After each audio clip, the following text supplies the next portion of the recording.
GSL Championship starts to the bottom right of the map. This is, of course, 삼성칸 장비. Jangbi. Cool keyboard. cool keyboard. Jangbi himself, really strong player. He's up against an LGIM player, former Fnatic Zerg. Starting to the top left of ByuL, we have LGIM ByuL. And you can always tell, I mean, we talked about Jangbi struggling in the beginning of his StarCraft 2 career. You can always tell someone is in good shape when they're able to win the preliminaries. That's just how it is. I mean, that is not an easy feat. And if you're able to do that and get into the first round of Code A, then you are definitely in some of the best players in the world. You're on their level. Yeah, and in the final of the preliminaries, Jangbi was facing the Terran player Snow. And we actually casted both of the games. Wolf and I were in Shindarim at the qualifier area, casted the games. If you want to see the games that he played, you can go to YouTube and can check out the channel Kaldor TV. There's also an interview with him that you did. You should check out. There's two playlists. There's a WCS Challenger, like Code A qualifier playlist where we have the games of Jangbi in there, and there's also an interview playlist. I did an interview with Jangbi after he won his final game. And it was really interesting to see what he had to say about the current balance in the game, his ambitions for StarCraft 2, and how he feels about the transition from Brood War to StarCraft 2. It was really interesting, so if you want to check them out, go to YouTube and have a look at the channel Kaldor TV and check out those playlists. And Nexus first for Jangbi here. Yeah, Nexus first for him. And as we talked about his Code A qualifier bracket, let's have a quick look at what ByuL had to pull off in order to be in the first round here. ByuL was defeating a lot of Protoss players, actually. He was successful against the Protoss called Fake in the quarterfinals. In the semifinals, he had to deal with the GPS Fox, who he defeated with a 2-0. Yeah, that Fox player had a double bye as well. Yeah. And so therefore it was probably not the toughest opponent to face. But then in the finals he had to deal with a Terran player called Barracks, who took out Suo Shin and other Zerg players, so that was quite well done. Oh, I didn't know Suo Shin was in the prelims. That's actually pretty cool. Yeah, he was playing, which was really nice. The Barracks is a pretty good Terran player as well, so you can never count him out. You might know Suo Shin under the AKA line that he used for quite some time. But now they are both in the first round of Code A, first round of the WCS Challenger League. So let's see what we are going to see from both of them. Block here by Jangbi, doesn't want to let those Zerglings in. And he decided to go into a Forge play, so we won't see the gateway opening that Naniwa has been using to terrorize Zergs and DreamHack. Yeah, I feel like a lot of Korean players haven't figured this strategy out as well as some of the foreign ones. Of course, namely Naniwa. Just yet, so they're not as comfortable. We have seen some gateway play already even today, but it's just much more common to see the Forge. The one reason why it's really so amazing to finally see this gateway play coming into a place is not only because it's now a bit easier to go from one gate in to expand with the Mothership Core if you want to, but the reason behind the build is more that you can now recall with the Mothership Core, so you can execute early aggression and not lose those units. One of the main reasons why Protoss players were a little bit reluctant to move out early on is that as soon as speed kicks in, or as soon as there's a flank coming, it's very difficult to retreat with your units without losing too much and sacrificing a lot. With the Mothership Core, you can use recall, so you can be aggressive, take down the third place of the Zerg player, and then recall back, and you still have a very good defense going on. So that's the thought process behind it, or at least part of it. Yeah, very much true. There's so much flexibility.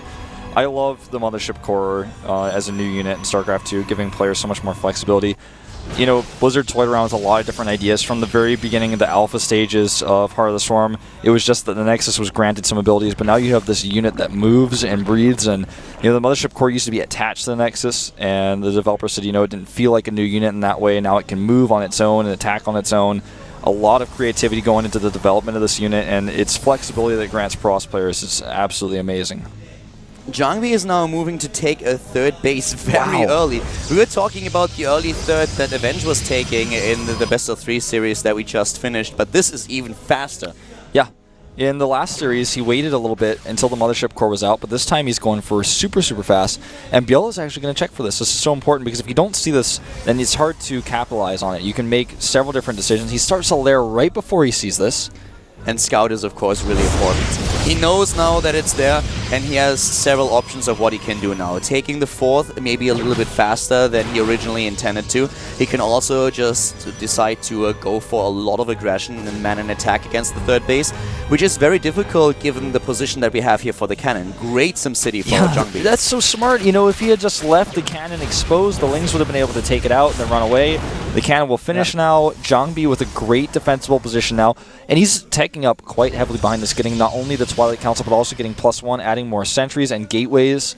This is a very comfortable position for jangbi now. It's a great position for him, and it's really so well executed. And of course, the Mothership Core is one of the main components of this build. Once the Nexus is done at the 3rd, you can use the Photon Overcharge if there is an attack, and that will help you out so much. ByuL making a few Lings here, and he's got that Roach Warren coming down as well. The one thing he's missing, of course, is Ling speed, and so any amount of Lings he wants to attack with are not going to be as scary. Yeah. We have the Twilight Council ready for jangbi, which is important to get the +2 attack upgrade, but you also want to have Blink if you are defending 3 bases. It's very important that you have a mobile army that can dart between those bases that you have. Blink is also useful against Hydralisks, for example, when you fight off creep. Yep. But we have now with the Hydra transition a very good choice for ByuL.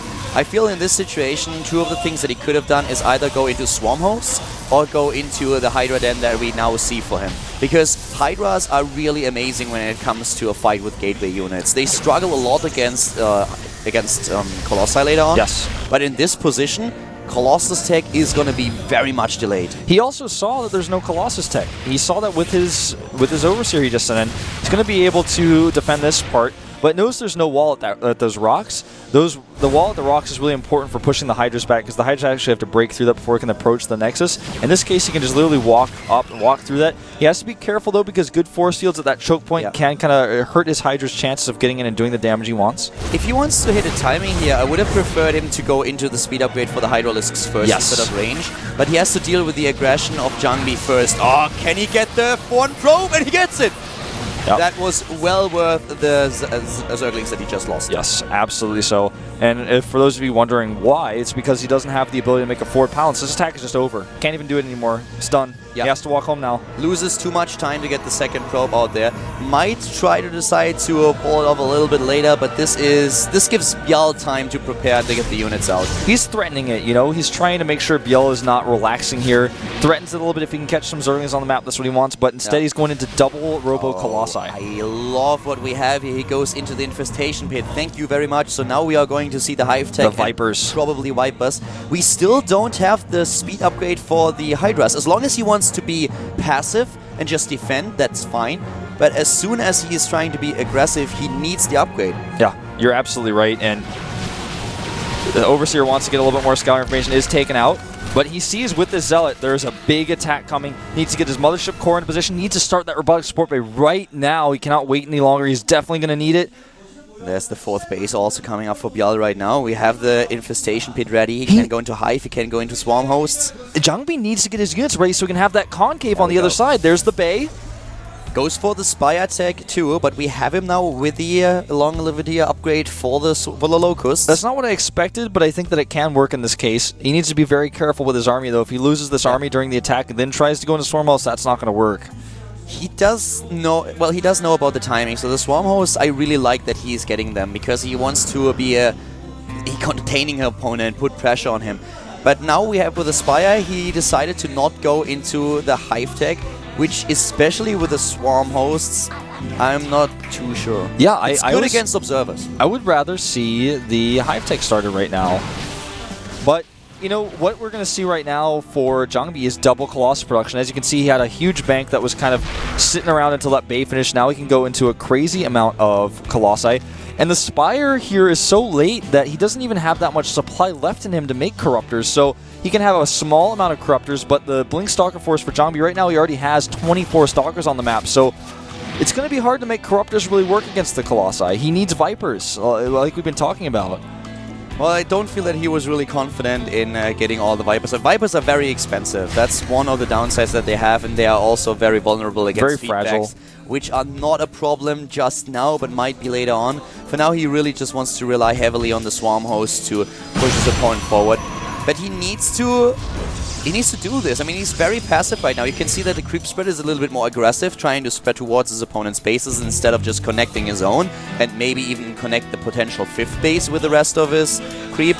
And now he's also moving out. Now he's going into this position just when jangbi is now heading into the Templar Archive to get those Templars out. You're very right. jangbi has just this dominant presence on the map that ByuL, he just knows he can't fight against it. So jangbi's able to take this 4th base for free. Even though he has Swarm Host, he just can't move them out yet. He's not comfortable enough. Now he's doing it, though. He's coming around the right side, and jangbi needs to react to this. He needs to make sure he can deny this. This is not as big as an army as you would expect from ByuL here, even though he's maxed out. The Hive Deck has now been started. But this is also because he wants to get the additional upgrades. His +2 attack upgrade is nearly, well, has just been started a few seconds ago, but he's already done with the armor upgrade. This is great by ByuL. He's going to attack the Nexus on the left side while also trying to draw this forces back so he can run in here. The Nexus, will it be saved? He warps in Zealots, but no sentries here. It's going to be close. I think he can pull it off. I don't think he has to cancel. No, he won't.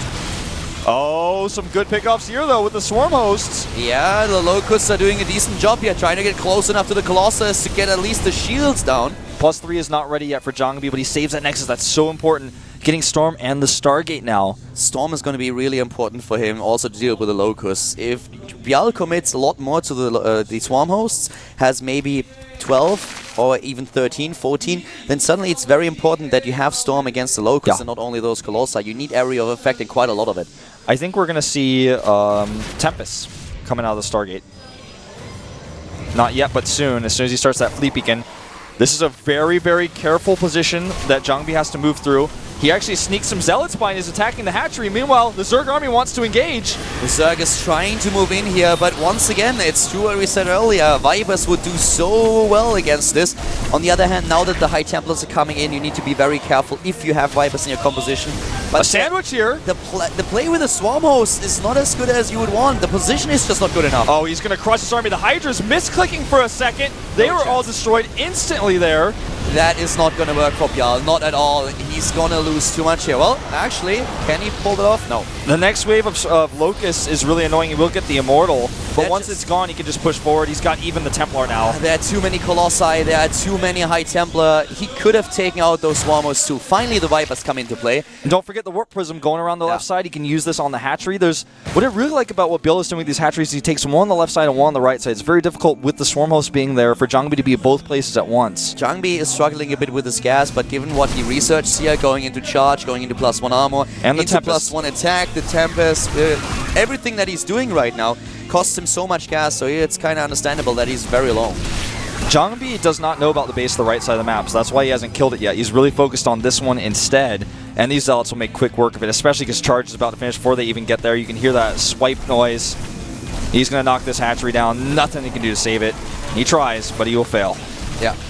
With a good focus, that's not going to be a problem at all. Not even the cancel. He thought he could save it, but he can't. The Warp Prism actually causing now the Zealots to be in the main base. Yeah, and all of those Queens are endangered. One of them already down. But the Greater Spire is as well. If he warps in another round of Zealots, he could get that. Great Storms on the Corruptors and on the Locusts. As you said, he needs a ton of AoE. One lone Corruptor looking for that Warp Prism will find it to the top left. You guys can see that on the minimap. You know what I don't really understand? ByuL plays a very good macro game, but in terms of his unit composition, I don't really understand the big idea behind it. Everything that he does is... It doesn't synergize. It's kind of countered by what jangbi's composition is doing, and jangbi with the additional Stargates will be ready with the Tempest production if Broodlords come into play. So even though ByuL plays a good game with the creep spread, with his bases, with his economy, the composition... It's just not time. These are not timings that really work. Yeah, I mean, you can see the grab goes down here, but he loses much more than he gains. He kills one Colossus, but all of his units are now in red hit points because he got stormed. One thing that's really interesting to note is jangbi has not really started Tempest. He's only been making Void Rays. So going into Void Ray is obviously going to be pretty good against the Broodlords as well, but you'd have expected with the resources he's built up, rather Tempests. I'm a little bit confused what exactly ByuL's plan is here. Now we have the Blinding Clouds, and it was really about time, but it's too late since now Storm is taking over. The Broodlords is going to blink underneath them. He just needs a few more seconds, and he'll jump right in there. And the Broodlords are already countered with all those Void Rays, but he doesn't even need them. He's blinking in with the Stalkers. He takes out all of them, and ByuL is getting slapped in the face. Yeah, I mean, a literal slap here. He has so much larva. He makes 19 Hydralisks, 76 Zerglings, and a lone Roach here. But it doesn't matter. Against Storm and 5 Colossi. And with this many Stalkers with Blink and the upgrades he has coming out here, he even has the Void Race at the back with +1 upgrades, getting +1 armor as we speak. Even the shield's going down. Jangbi is now dominating this game. He has the map presence. He also has the economy, something that ByuL does not have. He is up a base, and ByuL doesn't even know about the transition into Void Race. He's seen a few, but he doesn't know how many there are. Archon's tanking. Finally the Abducts, and now the Colossi are gone, but this doesn't even matter anymore. Not with all those Stalkers. Yeah, he just has way too much army here, and ByuL has a whole lot of nothing. You know, he's got too many Hydras. You don't want this many Hydras in the late game, not against this composition. Even the Colossi is still alive here. Supply is still close, but now this base is going to die, and then we suddenly have 2 mining bases for ByuL and 4 for Jangbi. It's just a numbers game, you know? He pulls the Colossus in and kills it, but Jangbi has more and more behind it. It doesn't matter. GG.